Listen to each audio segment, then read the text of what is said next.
आज देश भर में शारदीय नवरात्र का आखिरी दिन यानी महानवमी मनाया जा रहा है। इस पावन अवसर पर भक्तजन मां सिद्धिदात्री की पूजा अर्चना में जुटे हुए हैं। हर मंदिर और घरों में भक्ति भाव के बीच कल विजयदशमी का पर्व मनाने की तैयारियां भी शुरू हो चुकी हैं। महानवमी के दिन मां सिद्धिदात्री की विशेष पूजा की जाती है। देवी सिद्धिदात्री को शक्ति, ज्ञान और समृद्धि की देवी माना जाता है। इस दिन विशेष रूप से 9 प्रकार की पूजा विधियों का आयोजन किया जाता है और भक्तजन देवी की मूर्तियों और तस्वीरों के सामने दीपक जलाकर मंत्रोच्चारण करते हैं। देश भर के प्रमुख मंदिरों में भी विशेष आयोजन किए जा रहे हैं। उत्तर भारत में जहां देवी मंदिरों में भक्तगण सुबह से ही लाइन में खड़े होकर दर्शन कर रहे हैं, वहीं दक्षिण भारत में भी विशेष पूजा समारोह और हवन के माध्यम से मां सिद्धिदात्री की आराधना की जा रही है। इस दिन कन्या पूजन का भी विशेष महत्व है। लोग 9 कन्याओं को सम्मानित कर उन्हें भोजन और उपहार देते हैं। भक्ति और श्रद्धा के इस पर्व में लोग अपने घरों और मंदिरों को फूलों और रंग बिरंगी लाइटों से सजाते हैं। नवरात्र के 9 दिनों में देश भर के भक्तजन माता के 9 रूपों की आराधना कर उनकी कृपा प्राप्त करने का प्रयास करते हैं। याद रहे कि कल गुरुवार को विजयदशमी का पर्व मनाया जाएगा, जिसे दशहरा भी कहा जाता है। इस दिन रावण वध का प्रतीकात्मक आयोजन और खेल तमाशों के माध्यम से बुराई पर अच्छाई की विजय का संदेश दिया जाएगा। देश भर के मंदिरों और घरों में आज महानवमी की पूजा और भक्ति का माहौल है। सभी श्रद्धालु माता सिद्धिदात्री की अर्चना कर सुख, समृद्धि और स्वास्थ्य की कामना कर रहे हैं।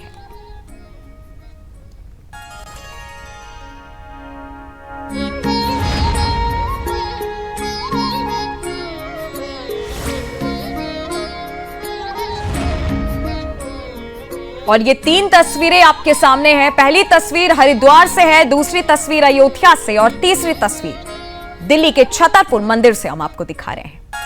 आप देख सकते हैं कि तीनों तस्वीरों में किस तरीके से नवरात्रि के 9वें दिन हर एक श्रद्धालु भक्ति भाव से मां की पूजा अर्चना में लगा हुआ है। पहली तस्वीर हम आपको उत्तराखंड से दिखा रहे हैं, हरिद्वार से, जहां आप देख सकते हैं कि चामर से किस तरीके से ज्योतिष जी पूजा अर्चना कर रहे हैं। दूसरी तस्वीर उत्तर प्रदेश के अयोध्या से है। मां की प्रतिमा आप देख सकते हैं, भजन कीर्तन करके नवमी कैसे वहां पे लोग मना रहे हैं। और तीसरी तस्वीर दिल्ली के छतरपुर मंदिर से है। तीनों तस्वीर आपके सामने हैं। नवरात्र के 9 दिन और भक्ति का विशेष संदेश। और आज महानवमी के दिन हर श्रद्धालु अपनी मनोकामनाओं को लेकर के जीवन में सुख समृद्धि की प्रार्थना कर रहा है।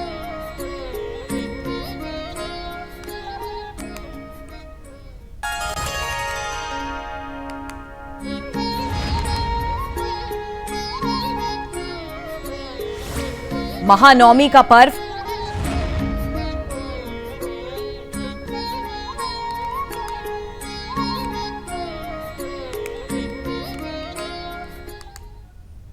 और अब सीधा आपको लेकर के चलते हैं मध्य प्रदेश से जुड़ने वाले हैं ब्यूरो चीफ राम स्वरूप शर्मा जी। राम जी, किस तरीके का माहौल वहां पे दिखाई दे रहा है आज महानवमी के दिन, और साथ ही विजयदशमी की तैयारियां कैसी हो रही हैं वहां पे? देखिए, सबसे पहले मैं आपको बता दूं कि आज न केवल समाज के अंदर राजधानी भोपाल में बल्कि पूरे मध्य प्रदेश में संगठित होने से एक उदात्त उद्देश्य होता है, उसका पुरुषार्थ जागृत है। मध्य प्रदेश की राजधानी उस पुरुषार्थ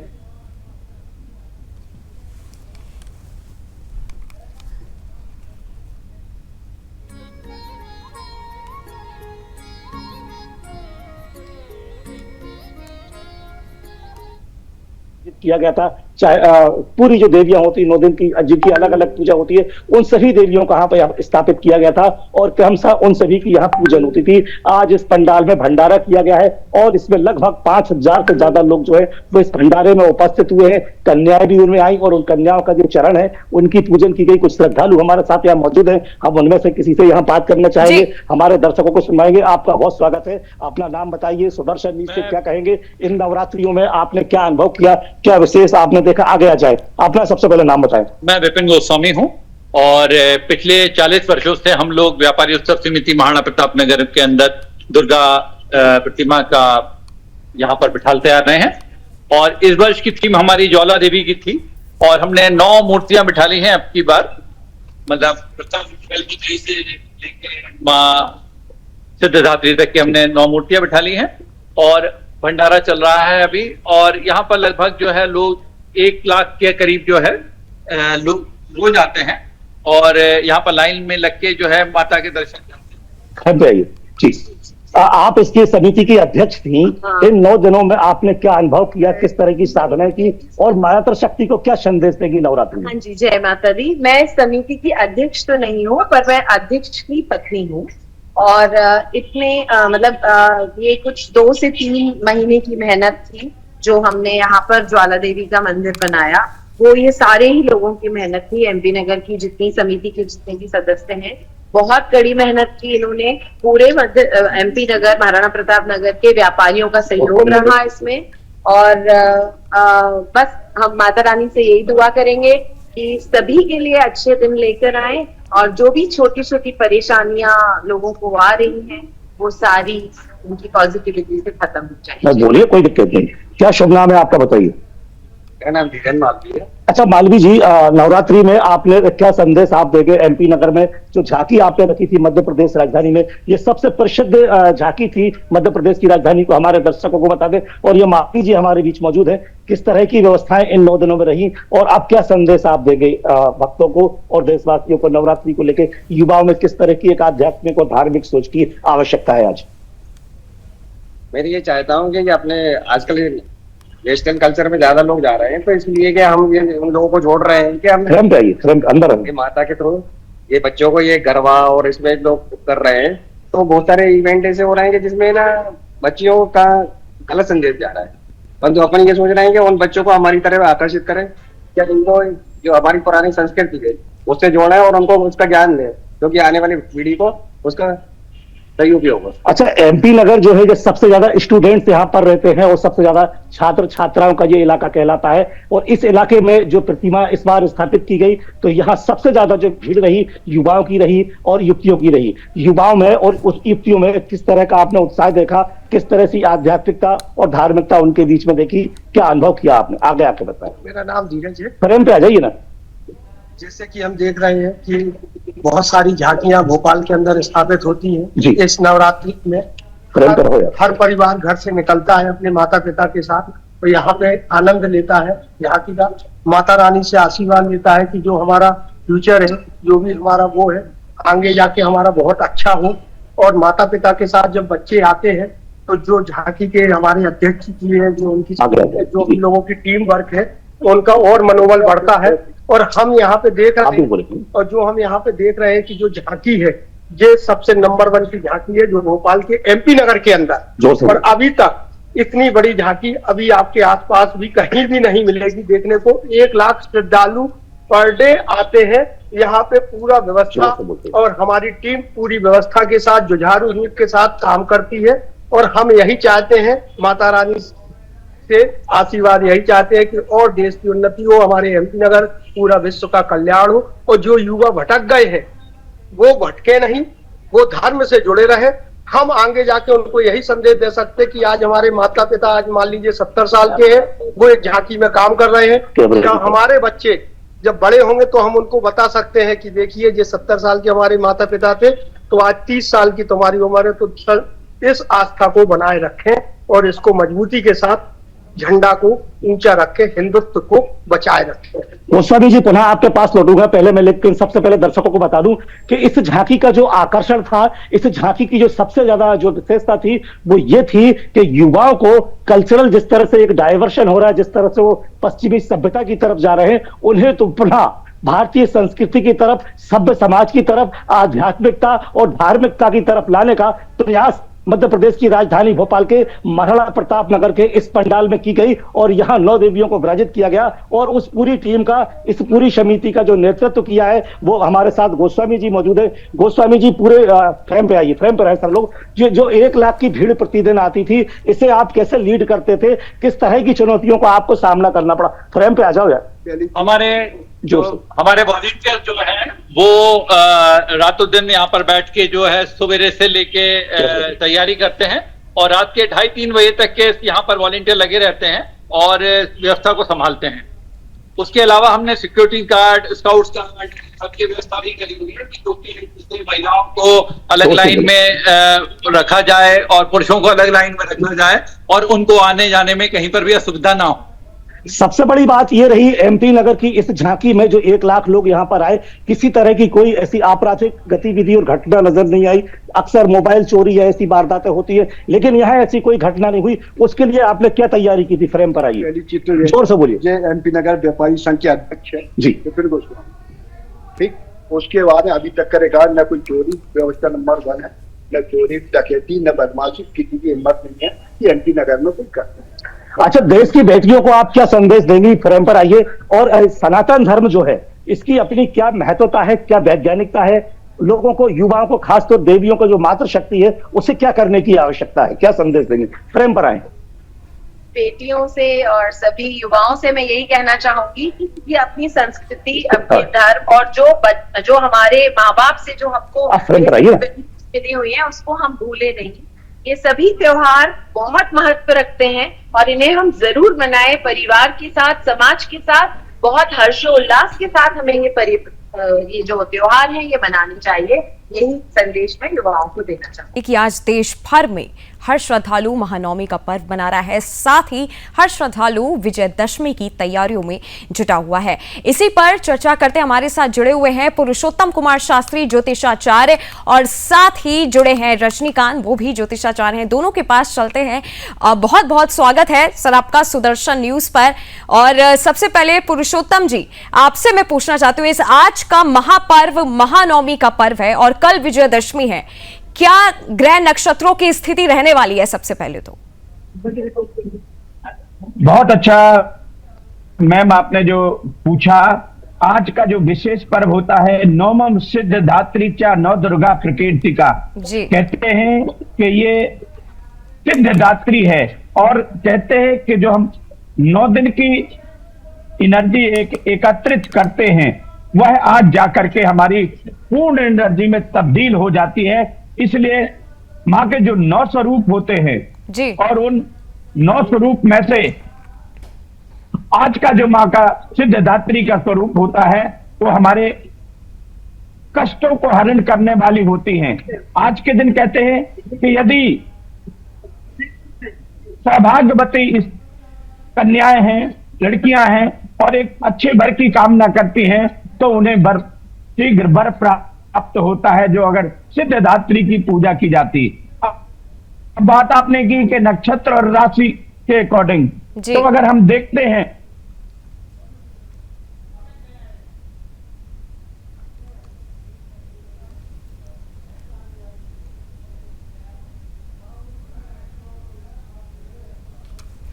जी, और सीधा चलते हैं पुरुषोत्तम रजनीकांत जी, ज्योतिषाचार्य जी के पास। रजनीकांत जी, आज सिद्धिदात्री मां की पूजा देश भर में हम देख रहे हो रही और साथ ही हर श्रद्धालु विजयदशमी की तैयारियों में लगा हुआ है। सबसे पहले कौन से मंत्रोच्चारण को करने से मां सिद्धिदात्री की कृपा प्राप्त होगी, वो सबसे पहले हमें बताइए। देखिए, सबसे बढ़िया होता है कि मैंने एक मंत्र है आपको बताना चाहूंगा। सर्व मंगल मांगले शिव सर्वार्थ साधिके शरणम त्र्यंबकी गौरी नारायणी नमस्तुते। ये मंत्र सबके कल्याण के लिए है। दूसरा हम लोग बोलते हैं या देवी सर्वभूतेषु लक्ष्मी रूपेण संस्थिता नमस्तस्ते नमस्तस्ते नमस्तस्ते नमो नमो। इसमें सौभाग्य से लेके सुख शांति प्रोस्पेरिटी यहाँ तक कि रोग व्याधि सब मिट जाती है। इस मंत्र का जाप करना चाहिए। आज 9वें स्वरूप की पूजा की जा रही है, तो आज माँ के सामने जय माँ दुर्गा, जय माँ शक्ति, जय भवानी, जय माँ काली, जय माँ सिद्धिदात्री, समस्त सिद्धियों की स्वामिनी अगर हैं तो सिद्धिदात्री हैं। अब हम स्टूडेंट हो तो ज्योतिषाचार्य हो या कोई दैविक कार्यों में लगा हुआ है, उनकी अगर किसी तरह की मनोकामना है, सिद्धि है, तो इस माता की पूजा करने से सिद्धि होती है। कन्याओं की रक्षा होती है, कन्याओं के विवाह में सहायक बनती हैं जी, सुख शांति की वृद्धि होती है। और इन्हीं माता की कृपा से देवों के देव महादेव को अर्धनारीश्वर का रूप प्रदान मिला है। ये अपने शास्त्र में वर्णन है। तो इसीलिए कहते हैं हम लोग ओम जयंती काली मंगला काली भद्र काली कपालिनी, ये जो मंत्र हम लोग बोलते हैं, इससे समस्त महामारी से लेकर रोग दुख शोक सब मिट जाता है। और इस माता के पूजा करने से आपको आत्मविश्वास में वृद्धि होती है, शत्रु आपका कुछ भी अहित नहीं कर सकता है। और आज 51 शक्ति पीठ का भी स्मरण करना चाहिए, महाशक्ति के साथ साथ महाबली हनुमान का भी स्मरण करना चाहिए, पूजन करना चाहिए, प्रेम से जय श्री राम भी बोलना चाहिए। और समस्त सृष्टि की जननी, समस्त सृष्टि की शक्तिदायिनी जी माँ है, इनकी पूजा करनी चाहिए। सुदर्शन चैनल का मैं काफी आभार करूंगा कि इन्होंने बहुत बढ़िया प्रसंग लेके ये बैठी हैं।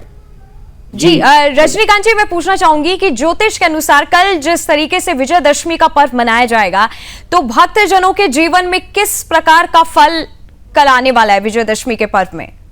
देखिए, विजयदशमी का है ही अधर्म के ऊपर धर्म की जीत, असत्य के ऊपर सत्य की जीत। और जो लोग विजयदशमी को धूमधाम के साथ मनाते हैं, जैसे इस विधि है कि हम उस दिन शनि की जो पेड़ होती है शमी का, उसका भी पूजन करते हैं ताकि किसी व्याधि से हम बचे रहें। यहाँ तक कि शस्त्र का पूजन होता है, रावण का दहन होता है, तो बुराई के ऊपर अच्छाई की जीत होती है। और हर आदमी को एक संदेश आता है, नई पीढ़ी के जो बच्चे आ रहे हैं, जो पश्चिमी सभ्यता में घुस रहे हैं, उन्हें पता चले कि सनातन ही असली शक्ति है, सनातन ही असली धर्म है। और हमें पश्चिमी सभ्यता का अनुकरण नहीं करना चाहिए, हमें अपनी सभ्यता में ही, अपनी सनातन संस्कृति में ही वो सारी शक्तियां हैं जो हमें चाहिए। जो चीज चाहिए सब मिलेगा सनातन में। तो दशहरे के दिन जो पूजा की जाती है, रावण का लोग दहन करते हैं, परंपरा इसीलिए बनाई गई है कि हमेशा लोगों को ये याद रहे कि हम अधर्म का हमेशा नाश होता है, चाहे वो कितना भी महाबली हो, कितना भी दुराचारी हो, कदाचारी हो, भ्रष्टाचारी हो, मिलावटखोर हो, शुद्धखोर हो, मरना तो है उसको। और जीत किसकी होगी? धर्म की, सत्य की। यही इसके सबसे बड़ा लेसन है। किस तरीके से देश भर में महानवमी का पर्व मनाया जा रहा है, साथ ही विजयदशमी की तैयारियों में हर श्रद्धालु मग्न है। सीधा आपको ले चलते हैं मध्य प्रदेश ब्यूरो चीफ के पास। राम स्वरूप शर्मा हमारे साथ जुड़े हुए हैं। राम जी, विजयदशमी की तैयारियां किस तरीके से वहां पे आपको दिख रही हैं, साथ ही श्रद्धालु किस तरीके का संदेश आपको वहां पे आज के दिन दे रहे हैं? देखिए नंदिनी, मैं सबसे पहले आपको बता दूं कि मैं मध्य प्रदेश की राजधानी भोपाल के इस समय एमपी नगर इलाके में हूं। जिस तरह से आप देख सकती हैं, तमाम मातृशक्ति और जो श्रद्धालु हैं वो यहाँ मौजूद हैं। और आज सबसे बड़ी बात यह है कि राजधानी भोपाल से एक संदेश पूरे देश के लिए निकल कर गया है। युवाओं में किस तरह की सोच होना चाहिए, आज सनातन धर्म की युवाओं को किस तरह से एक आवश्यकता है, क्यों परिवार टूट रहे हैं, और पश्चिमी जो कल्चर है वो हमारे यहाँ आया है, तो उसके जो विस्फोटक परिणाम आ रहे हैं, उसके कारण जो पूरा माहौल बिगड़ रहा है, चाहे कानून व्यवस्था हो या युवाओं में नशाखोरी या लिव इन या और जो दूसरे तलाक जैसे जो मामले आ रहे हैं, उन सारी चीजों को कैसे संतुलित किया जा सकता है सनातन धर्म को अपनाकर, वो हमें तमाम हमारी बहनों ने बताया था। और मैं पुनः हमारे दर्शकों को और आपको फिर इन्हीं के साथ एक बार जोड़ूंगा कि विजयदशमी चूंकि कल है, लेकिन आज जो है वो महानवमी है। और इस महानवमी को, ये महानवमी के पर्व पर युवाओं को, युवतियों को, मातृशक्ति को क्या संदेश देना चाहेगी? सबसे पहले आपका अपना नाम बताइए, आपको शुभ नाम बताइए। मेरा नाम चित्रा शाह है जी, और मैं रहती हूँ। और मेरा यही मानना है कि माँ आदिशक्ति का हम अगर आराधना करते हैं जी, जागृत किया जा सकता है।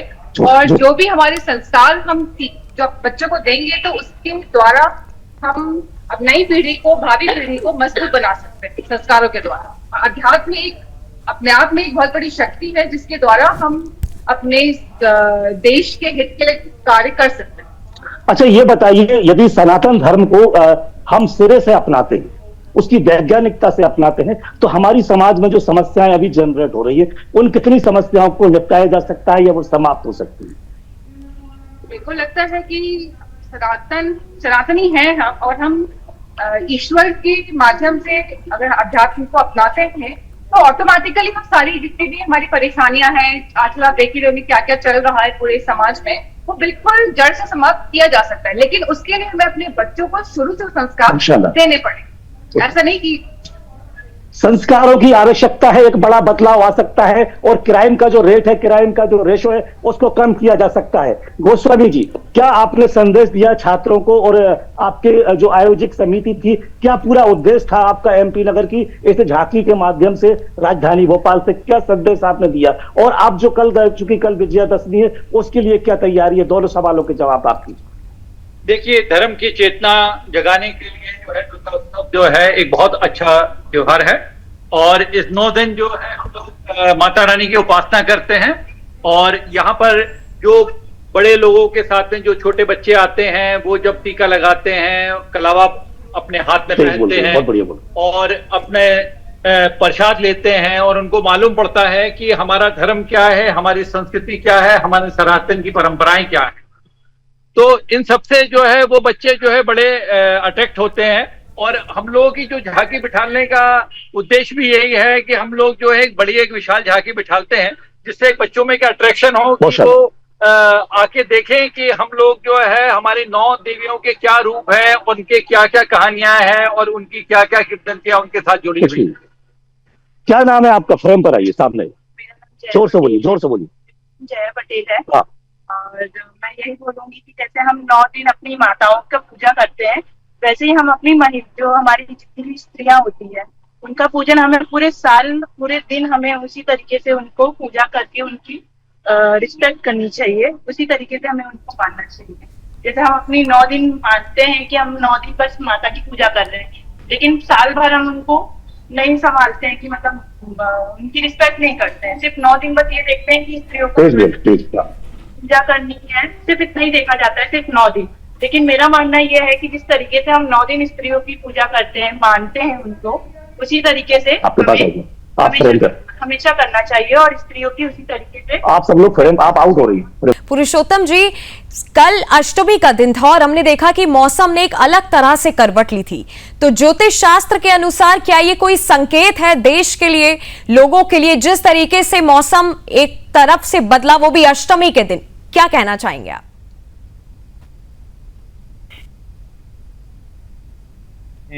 कि कोई खास संदेश है? ये नॉर्मल सी बात है कि अभी अगर देखें तो गर्मी बहुत ज्यादा थी और सूर्य और चंद्रमा का प्रभाव कम आ रहा था। इसके कारण शीतल चंद्रमा, अभी आने वाले टाइम में शरद पूर्णिमा, 5 दिन के बाद में, 6 दिन के बाद में शरद पूर्णिमा है। तो अगर ऑटोमेटिकली क्लाइमेट चेंज नहीं होता है तो सूर्य का जब प्रभाव ज्यादा पड़ता है तो उसके अंदर में एक गर्मी उत्पन्न होने लगती है और इसके कारण से वर्षा का जो योग है वो बना। और यह जो वर्षा है कहीं ना कहीं हानिकारक नहीं है, लाभकारी मानी जाती है, क्योंकि जो किसान लोग हैं, खेती करते हैं, वो भी रात दिन भगवान से, ईश्वर से कामना करते हैं कि हमारी खेती कैसे होगी। तो इसलिए पानी का बरसना एक विशेष शुभ माना जाता है। दूसरे नंबर पे आज 9वीं तिथि है और ये सिद्धदात्री की पूजा की जाती है। इससे दशहरे के बाद में ऑटोमेटिकली हमारे क्लाइमेट में, वेदर में एक चेंजिंग आ जाती है। ये ग्रह नक्षत्रों का योग है। कभी कभी अगर आप प्राचीन काल की बात करें, आज से 40 साल पहले की अगर हम बात करें जी, तो दशहरा मनाया करते थे, रामलीला देखने जाते थे तो शॉल ओढ़ के जाते थे। मौसम इतना ठंडा रहता था, 40 से 50 साल पहले की ये बात है। तो ये एक तरह से जो जल का वृष्टि होना कहीं ना कहीं ये हमारे लिए लाभकारी माना जाता है। जी मैम। जी, और रजनीकांत जी से सवाल लेना चाहूंगी, ज्योतिषाचार्य जी हमारे साथ जुड़े हुए हैं। सर, कल जिस तरीके से विजयदशमी का पर्व मनाया जाएगा और आज महानवमी है, सबसे पहले तो आज दीप प्रज्वलन के बाद हमारे स्वास्थ्य पे, मानसिक स्थिति पे क्या प्रभाव पड़ सकता है आज के दिन? देखिए, जिस आदमी को टीका लगा दिया गया जी, तो एक तो टीका लगाया जाता है माता दुर्गा जी के पूजन के बाद, तो उसका सौभाग्य बढ़ता है, वो खतरे से बच जाता है। ये टीका जो भी हम लोग मस्तक पे धारण करते हैं, ये हमारे स्वाभिमान की रक्षा करता है, आत्मबल बढ़ाता है, ये हमारी पहचान बढ़ाता है, ये हमारी सनातन धर्म की पहचान बताता है, ये हमारा संस्कार बताता है। और मैक्सिमम खतरे को ये रक्षा सूत्र और जो टीका हम लगाते हैं, तो आपने देखा होगा कि आजकल पंडाल में जो भी जा रहे हैं, कोई और धर्म के लोग जबरदस्ती न घुसे, तो कई लोगों ने पहले से डिसाइड किया कि भाई उनको टीका लगा दिया जाए, माता का आशीर्वाद प्राप्त हो जाता है तो किसी तरह का कोई खतरा नहीं होगा। और जी, और हमारे साथ एक गेस्ट और जुड़ चुके हैं, राकेश चतुर्वेदी, ज्योतिषाचार्य जी। राकेश जी, बहुत बहुत स्वागत है आपका सुदर्शन न्यूज पर। और जिस तरीके से विजयदशमी की तैयारियां पूरे देश में हो रही हैं, कल के दिन श्रद्धालु जो हैं कौन सा ऐसा विशेष मंत्र करें, कौन सा ऐसा विशेष उपाय करें ताकि उनके घर में सुख समृद्धि आए, उनको धन लाभ हो? सबसे पहले तो नंदिनी जी, आपको एक नारी शक्ति के रूप में, एक मां भगवती के शक्ति के रूप में आपको भी वंदन है, और समस्त भारतवर्ष की धरा पर जितने भी मातृत्व भाव के स्त्री वर्ग हैं, कन्या हैं, सभी को मेरा दंडवत प्रणाम है, अनंत शुभकामनाएं नवमी की। देखिए, आपके प्रश्नों का जवाब दो उससे पहले एक चीज और बता के चलूं। आपने कहा कि मौसम बदल रहा है जी। आप देखिए, मां भगवती के दोनों प्रत्यक्ष नवरात्र जो हैं, आप सोचिए कि चैत्र नवरात्र जब आता है तो वहां से वसंत ऋतु का आरंभ हो जाता है, और यहां आप देखिए तो यहीं से शारदीय नवरात्र के साथ ही शरद ऋतु का यानी कि ठंड का आभास होना शुरू हो जाता है। अभी तक 2-3 दिनों पहले खूब गर्मी थी, कल से देख रहे हैं आप लोग मौसम बदल चुका है। मां भगवती शक्ति स्वरूपा है। अगर आप इनके प्रथम रूप से आगे बढ़ेंगी, शैलपुत्री, द्वितीय ब्रह्मचारिणी, आप देखिए हर रूप एक चीज बताता है। शैलपुत्री, शैल जैसा, हिमालय जैसा आप दृढ़ निश्चय करें, व्रत में भी यही संकल्प लिया जाता है। ब्रह्मचारिणी यानी ब्रह्मचर्य को धारण करें। तो ऐसी अवस्था में मां भगवती का जो यह त्योहार है, 9 दिनों तक, 9वां दिन सिद्धदात्री का यानी सिद्धियों को प्राप्त करके 10वें दिन जो है नकारात्मकता पर यानी कि असुरीय शक्तियों पर, नकारात्मक ऊर्जा पर विजय प्राप्ति का विजय दिवस हम मनाते हैं। इसके 2 कारण हैं। मां भगवती का जो है दानवों का दमन करना, लगातार 9 दिन युद्ध करके 10वें दिन, और इसी प्रकार से रावण का भी अंत होना भगवान श्री राम के हाथ में।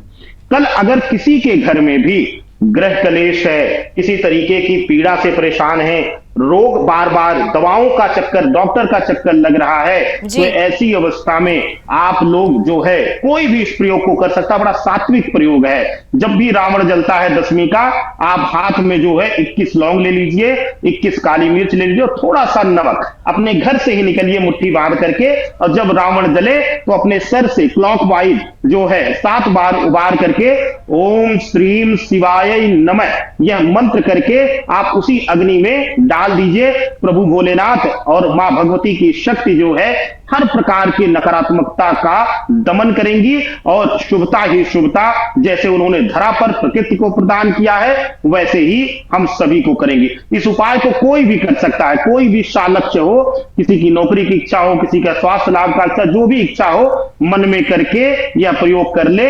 अद्भुत चमत्कारी प्रयोग रहेगा विजयदशमी के दिवस का। नंदिनी जी, अब आज चलते हैं पुरुषोत्तम जी के पास। पुरुषोत्तम जी, राशियों पे आते हैं थोड़ा सा कि, और साथ ही अच्छा समय की कमी के कारण आप सभी का बहुत बहुत धन्यवाद हमारे साथ जुड़ने के लिए। फिलहाल हमने जितनी तस्वीरें आपको दिखाई और आपने देखा कि देश में किस तरीके से महानवमी का पर्व मनाया जा रहा है, साथ ही विजयदशमी की तैयारियां देश भर में किस तरीके से हो रही हैं।